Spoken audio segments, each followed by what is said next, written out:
And we are live. What is going on, people? Welcome back to another episode of the Mike Roach podcast. As you can see here in front of you, Savanna Hamilton, sideline reporter for the Toronto Raptors on Sportsnet and the host of Swish on NBA TV Canada. Savanna, you don't seem to be getting any more breaks year round. You are the go-to person for basketball and media in this country called Canada. Well, I'm very blessed for that opportunity to, have a voice in both spaces. And I appreciate you for recognizing, the real ones know. But yeah. I appreciate you, okay? Because listen, you're making it happen. And damn it, we need the content. Yeah. Okay? Please. We desperately need the content, and you're providing that for us. So thank you very much. And I'm sure now that the NBA season is coming around, we're going to be seeing a lot more of you. Okay. I mean, that's the plan. That is the plan. We're looking forward to it. I'll see a lot more of you. I know that. That is true. I should be seeing you, I'm guessing, from what, next week, probably? Probably, yeah. Yeah, okay. Okay, I'm looking forward to that. But I'm also looking forward to the Minnesota Lynx and the New York Liberty, okay, in the WNBA finals. Now, were these two teams on your radar early in the season for potentially making it to the WNBA finals? The Liberty for sure, without a shadow of a doubt. Liberty were actually the first team to clinch a playoff spot in the and they clinched it from time. They went 26, something like they went crazy amount of games, just straight pretty much. They just look like a well-oiled machine. They look like a team that's meant for the finals. They're like the Boston Celtics of the NBA. They just look like talents through the roof. The talents through the roof, the chemistry's through the roof. You know what you're gonna get. You're gonna get some good basketball, and now you might get a championship in New York, which would be something else, wouldn't that be? Mm-hmm. And then in terms of Minnesota, it was interesting. They were a bit of a sneaker team because everyone's talking about the Aces. Everyone's talking about the Connecticut Sun. They had a really hot start themselves. But I remember with Swish, we kind of started changing the narrative and started focusing, be like, okay, yeah, Connecticut Sun. Okay, then we stopped talking about Aces as much because Aces were not doing so hot. And then we started looking more towards, well, wait, this Minnesota team, wagwan, they're doing something right now. Let's go. And so we started looking more into that. And Afisha Collier, she's just on fire. Bridget Carlton, the Canadian, of course, she really did a great job of carving herself out a role. She is the most effective Canadian in the WNBA right now. And in terms of impact. And yeah, you can just see it on a night-to-night basis. She hit a game winner not that long ago. So did I have the Lynx in my finals going into the season? No. But about halfway through, I started shifting my mindset to being you know what? They're going to be a very competitive team. Yeah. Were you surprised with the Las Vegas Aces on how they went out? Yes and no. They did fight. They put up a fight. By the end of the day, the Vegas Aces, they were a team that they had some injuries riddled in. The chemistry just seemed a little bit off. They let go of their rookie, about a month into the season, if not less. Yeah. And the rookie was struggling with defense, and let's just say the Vegas Aces, they don't need any more offense. And so you can just tell that there was something going on, type of thing. I'm not sure if it's per se anything too crazy in the locker room happening, but you could just tell that, yeah, they were not the Aces that they were even last year when they faced the New York Liberty. It was exciting though to get that finals preview and a semifinals against the New York Liberty, but they kind of just came out a little flat. And Liberty, you can't be flat against the Liberty. What do you think about the skill set of men versus women? Because I'm going to give you my opinion on this, okay? To me, the WNBA has a higher skill set in regards to the fundamentals and how they play the game. Because, and to me, if you're talking about pound for pound, when you watch the women, you have to be a pound for pound better player. Because to me, when you watch the NBA, guys bail themselves out due to athleticism. A guy can be just strictly on the court because of size or jumping ability. right? We're in the WNBA, the speed and the way they jump obviously are not like the men, and because of that, you have no choice but to be a flat out better basketball player. Where, like I mentioned, in with the men, you could be there because you can jump over a guy's head or something. Like you're watching so many guys at this point where, and it starts in high school and college and stuff as well. But some of these guys just can't play. And you get bailed out because of, as I mentioned, you can jump or you're 7'4". Like, do you understand what I'm trying to make out of this? Of course. Yeah. What's your opinion on that? Yeah, 100% the men's game is a different game. That's why I just say it's straight up a different game. It's like almost comparing apples to oranges is what I see it as, because with women, I think that's more strategic, first of all. Like, I feel like it's a strategy game. I think even the way that women were raised in basketball changes the way that versus men. Men basketball is very ISO oriented at a young age. Right. Hey, just take him, just cross him and get to the rim.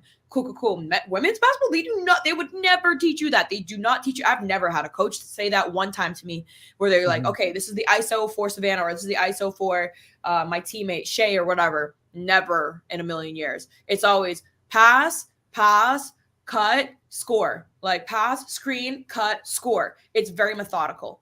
And so once in a while, you'll have the anomaly players in the WNBA that you watch now, these high levels that, hey, I'm not saying they can't take them ISO. They can, and they do. Some of them like really very much do. However, I'm thinking like a Jewel Lloyd, for example. However, like just in general, the nature of the women's game is very much a team game. And so that being said, like passing's more of a priority than can you beat your man off the dribble like immediately. Right.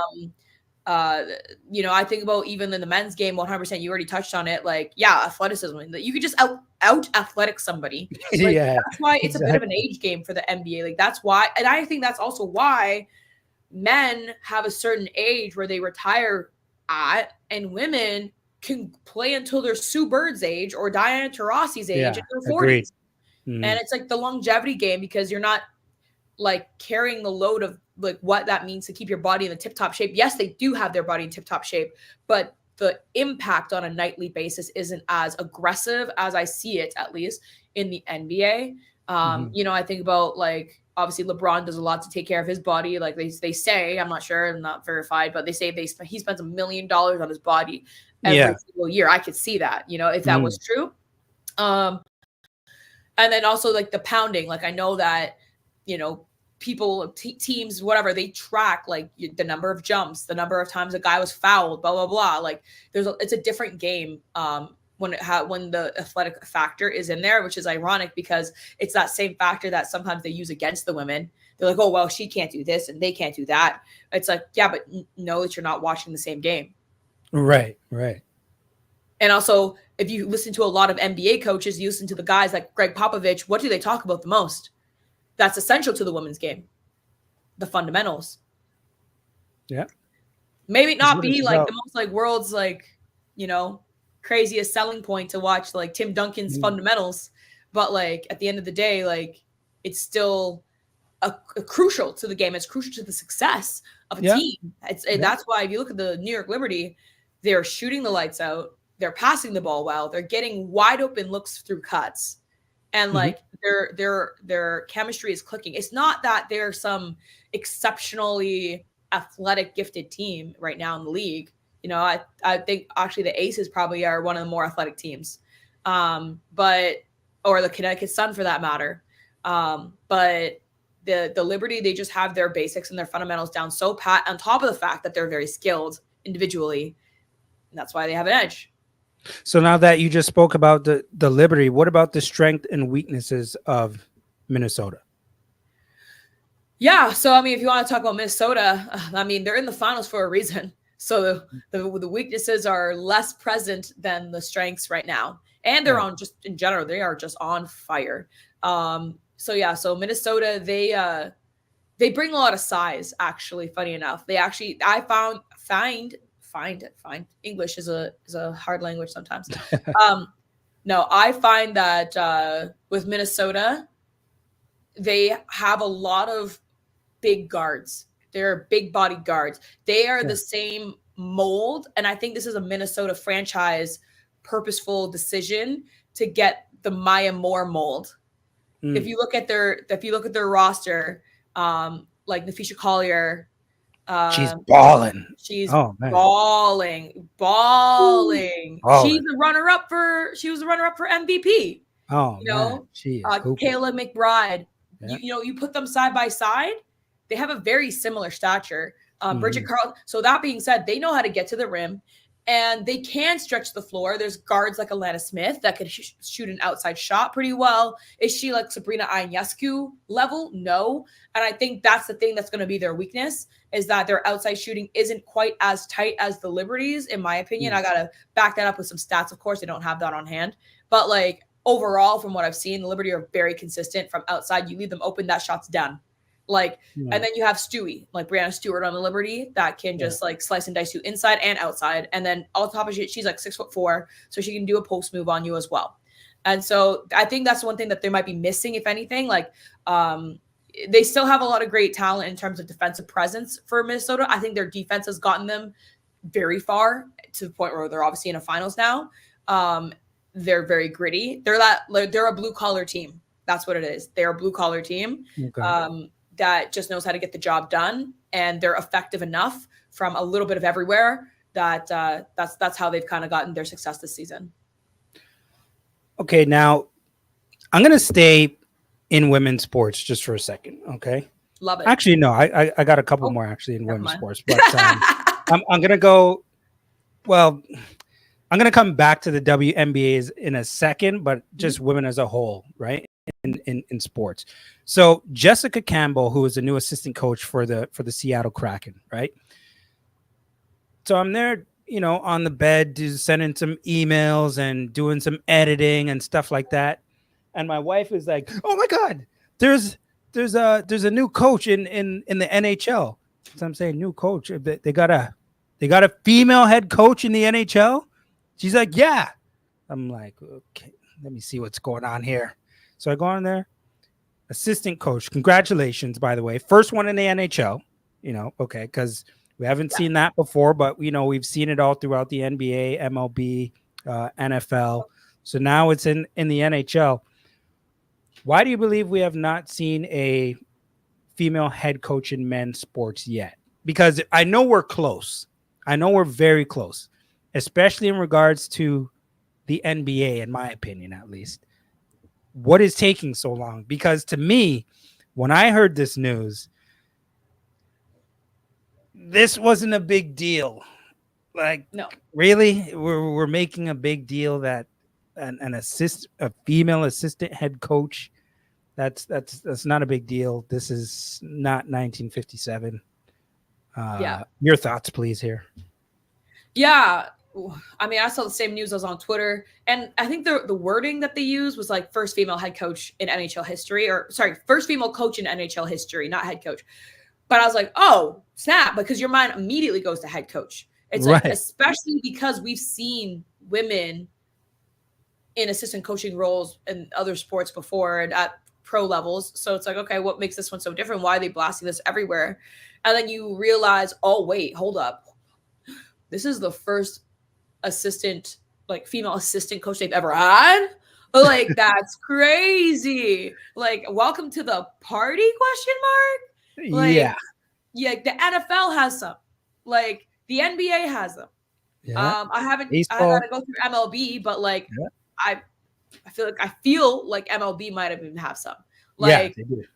Yeah, see, like, so like NHL is like, that's not really an announcement. That's like it felt like this is gonna sound so crazy. It felt like when Tim Hortons came out with the campaign saying that we're now using real eggs. Oh. That's what it felt like. Did it not? Yeah, I could agree with that. Because it's like, welcome. We all know it's not like it goes past us in the sports sense of like, we know the culture is different in the NHL. Like, they are behind. We all know that. Like, they don't allow their players to express much individualism, and as a result, they're lacking a lot of innovation and progress as like where society's at, basically. And so this is a big deal for the NHL, and I don't want to lose sight of that. Like, this is a big deal for the NHL. This is amazing. I'm so proud. Like, I'm happy for her. She's representing women well. And but that being said, once again, it's like, welcome to the party. I think so. What took you so long? Basically, it's more of the what took you so long, and we didn't, like, I don't know. I wasn't aware that you didn't have any. Me either, to be honest. So yeah, and then you're blasting it like it's a head coach, because that would be a revolution. Like, that would be crazy if it was actually the first female head coach in professional male sports. That's a different headline. That headline holds a lot of weight, because it feels like the glass ceiling, like women are just constantly banging that glass ceiling. And we see it, as you mentioned, there's a crack in that glass ceiling in the NBA. It's right there. I think there's going to be a female head coach in the NBA. I'll say within the decade, within the 2020s, we will see one. That's what I say within half of that. Really, in the next 2-3 years or less. Don't forget, we're halfway through it. That's 5 years. I'm calling like 5 years. You're calling like 2 years, 2.5 years. I'll say 5 or less. Okay, so you're calling what I'm calling. Okay. You're just trying to pick a fight for no reason, man. Now, okay, I did mention to you before, though, I was going to bring up a name that I thought. Who do you got? Dawn Staley. For men's? Yeah. I think she has the fire. Oh, 100%. Well, she has the fire. She has the acumen. She has the experience. She has everything. And not just her. Becky Hammond is right. I think she's going to be a coach in the NBA, I believe, as well, because she's going to continue to pursue it. Yeah. And somebody's going to give her an opportunity, and I think give her an opportunity soon. Yeah. Well, she's won 2 championships, and one of them was in her rookie year of coaching in the WNBA, head coaching in the WNBA, like the Aces. Yeah. She's coaching the MVP right now. Like, her resume is stacked. Dawn Staley's resume is stacked. I do believe if it's going to come down to who's going to be first, like, I almost think Becky, only because she has experience under Pop. But like, that being said, not taking anything away from Dawn Staley, she has respect. And I think she commands respect in a locker room from men. Like, do you want to cross her? No. Yeah. I do not. Me neither. Okay. So what do you think, though, before we move on, last question about this, what do you think is the main concern for a men's front office? Well, I wouldn't say a men's front office, because there are women in the front office, but just front offices in the NBA or sports. Yeah. Like, well, I think we could both agree that it's, well, I don't know. I can't speak for that. Well, I think that the main concern might have to be, well, can she command a room? Can she get respect? Will the players listen to her? And I know that Becky has been in the conversation for an interview process for several teams in the NBA, including the Raptors. Yeah, that she was on the short list for when that position was open up, and so I think that, like, it's right there. But I think a holdback is, a couple things. Like, one is the honest things of, like, the coaching style, like. Yeah. Okay, does she fit this system? Are we looking for this type of leadership? Are we, whatever. It's not like they just, like, think that she's a woman and we should just give it to her. Or, like, she's a woman, we're not going to give it to her. I think there's a lot of, like, X's and O's that go into that decision first and foremost, which it should be, because that's equal. And then after that, it goes into, okay, like, can she be the one that gets our guys to the next level? Because don't forget that the owners, not the owners, more so like the presidents and the GMs, the ones that answer to the owners, if they make a bad coaching decision, if they make a quote unquote bad decision, that is true. Their head on the line, and everybody wants to be the first until you gotta be bold about something. Like, for example, that is true. That's a good point. Masai trading DeMar to go to San Antonio, Spurs, and then Kawhi coming, that worked out poetically. Yeah, as best as possible. Let's pretend we got Kawhi, lost in the second round. That would have been his head there. That would be a different story. That is true. And so I think it's like there's a certain risk level that you're going to take. And let's not forget who these owners are. Who are the owners? How old are they? What do they look like? Good point. So I think it's a variety of factors. I think that a lot of front offices know for a fact that Becky, Dawn Staley, all these incredible women, and even more than just them, they're all qualified. It's more so, do they want to be the ones that take the risk, hire her, and then if for some reason their team underperforms, whether it's her problem or the team's issue, it's all going to go back onto her. She's going to be the first scapegoat. And then they're going to look, well, who hired her? Yeah, very true. Very true. Good points there, Savanna Hamilton. Okay, that's why I have you on the program, because of these takes. Okay, now this is another subject. Last topic, by the way, before you get out of here. Caitlin Clark and Angel Reese. Okay, now they have been probably the two most talked about players in any sport over the entire summer. Okay. What do you make of all the noise between Angel Reese and Caitlin Clark? The most talked about question of the year, basically. Pretty much. And I don't think it ends anytime soon. Well, and nor should it, in a sense. From a marketability standpoint for the WNBA, it's like, and I've been saying this, and Larry Bird, Magic Johnson. And let's not forget what they did for the NBA. They quite literally saved the NBA, a product that wasn't making money at the time, a product that was not really consumed at all in any regards, a product that was not selling seats in stadiums. The NBA, the one that we know now, until Larry Bird and Magic Johnson, and then you got Michael Jordan a couple years after that or whatever, that threw it over the top. Yeah. So this is what we're seeing right now, except for Caitlin is so special in the fact that she is not just like a Larry Bird. She's not just some narrative. We're not trying to just put her in a narrative. She is also a Michael Jordan at the same time. Yeah. We're watching in live time. Yes. An athlete that hands down is incredible. Like an incredible athlete. It's like she's on NBA 2K in cheat mode every game. Yeah. Yeah, pretty much.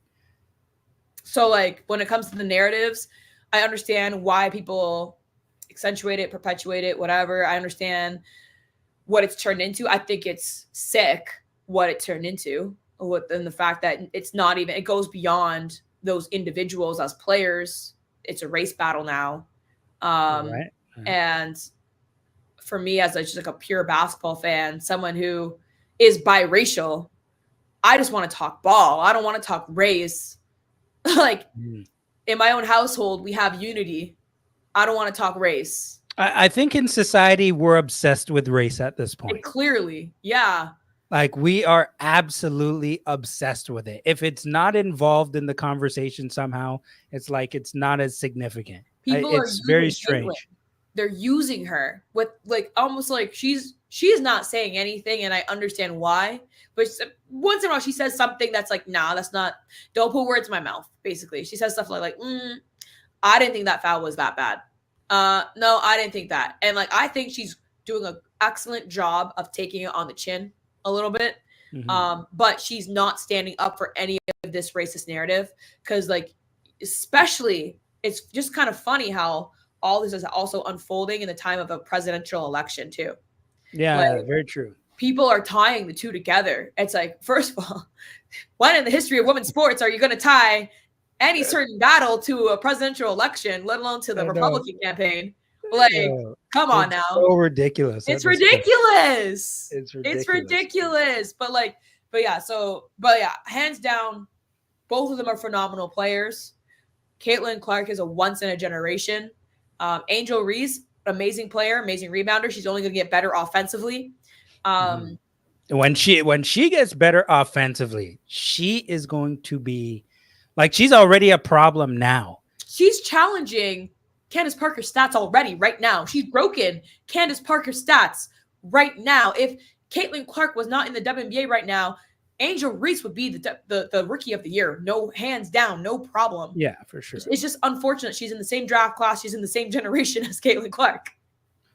Listen, it's going to be great to watch for years to come, and everybody, and I mean everybody, is excited about that. Now, I know I told you that was the last one. I got one more for you. Okay, sorry. Now, I did talk to you about the WNBA coming to Toronto, which is going to be, first of all, I know you're super hyped about that. I don't know what you're going to be doing when the WNBA gets here, but I'm assuming it's going to be a lot in many different ways. I'm sure you're already working on things that we don't know about. I, for one, am excited to see what that is. So I'm going to be waiting for that.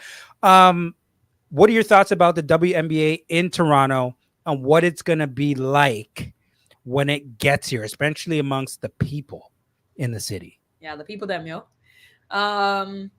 It's going to be crazy. Like, I think, and this is why I didn't want a green room. This is why I saved my thoughts for this one.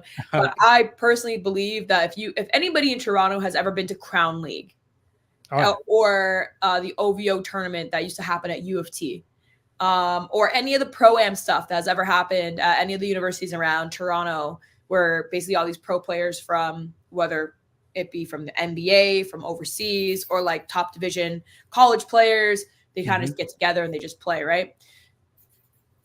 You can't get a ticket for those. You can't. There's not one open seat in the house for those. Oh, hell no. That's summer hoops, and that's just out of university. I feel like Toronto has truly become a basketball city. There's obviously a hockey crowd, but overall, I think the pulse of the people is basketball, and I think we are a city that lives, dies, breathes by it. And my twin sister, she said something that really resonated with me. And I couldn't help but agree. But I truly believe that Toronto as a city will be the best city for a WNBA franchise. Like, even when they come, it's going to be the best city in the WNBA for attendance, for viewership, for merchandise. I have full confidence in that because we are so hungry. Yeah. And just a mere fact that so many people around the league already talk about Toronto in regards to the Raptors and just coming and loving the city. Now we're talking about in the summer. My God. It's going to also be because, like, we all know the vibes in Toronto in the summer. It's iconic.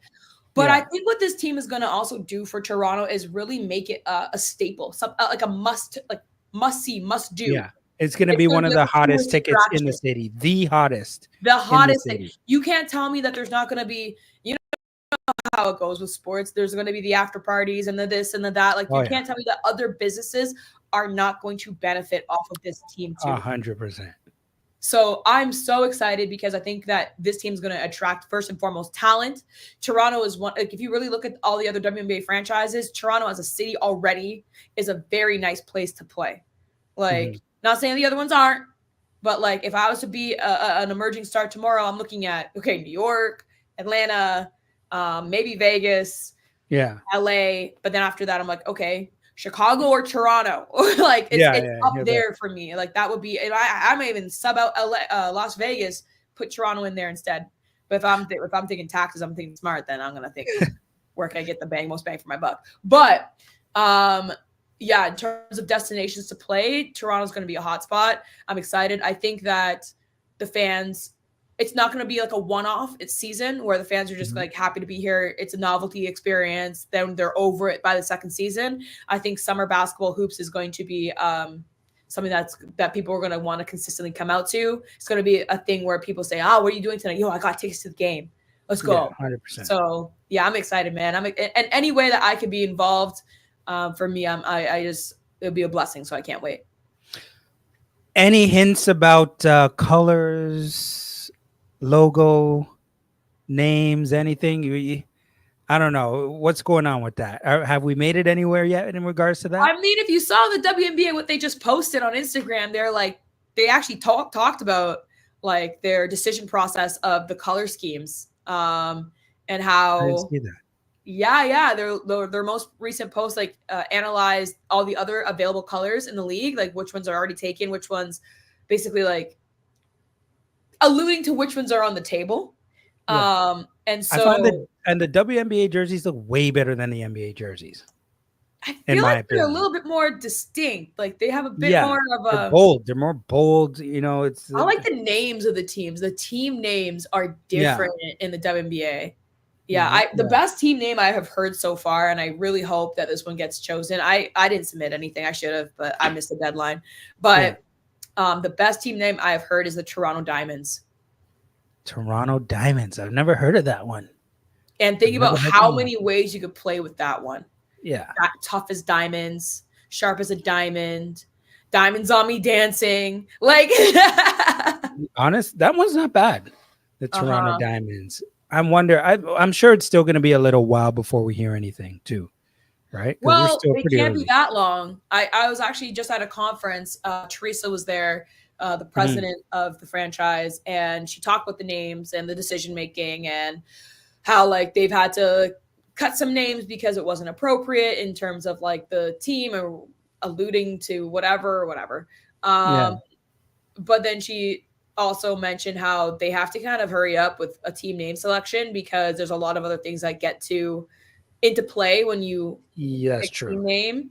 And so basically she didn't give a direct timeline, but like by what she was saying and the fact that like some teams take 2 years or 3 years to even have a name or whatever before, like then ramp up. She said they feel like their back is already against the wall in terms of timing, in terms of like getting that team name out. They gotta get going. So I would say expect one soon. I'm not trying to give an official timeline. I'm not a spokesperson for them at all, but I would assume within the next 6 months. So when I start chopping up this video and get to social media, I will say Savanna Hamilton says Toronto WNBA team will have names soon. Oh hell no, no man! Don't do me like that. I won't do that. Like get my every other word. Savannah compared the female coach to eggs and from Tim Hortons. Like, don't do that. I won't do that. Savanna Hamilton, sideline reporter for the Toronto Raptors on Sportsnet. Savanna, thank you very much. I appreciate it, and I will see you next week. Thank you, man. Thank you. Have a good one. Okay. You too. All right. Later. Bye. Bye. Folks, that is another episode of the Mike Roach podcast. Make sure you follow, like, subscribe, share, and rate the Mike Roach podcast. I'm on Google. I'm on Spotify. I am on Apple. I'm on social media at Mike Roach 7 on IG, at Mike Roach 23 on X, the one Mike Roach on TikTok. And is that about it? I think that is about it. So folks, I'm wrapping up. I'll see you again soon. It's your boy, and I'm out.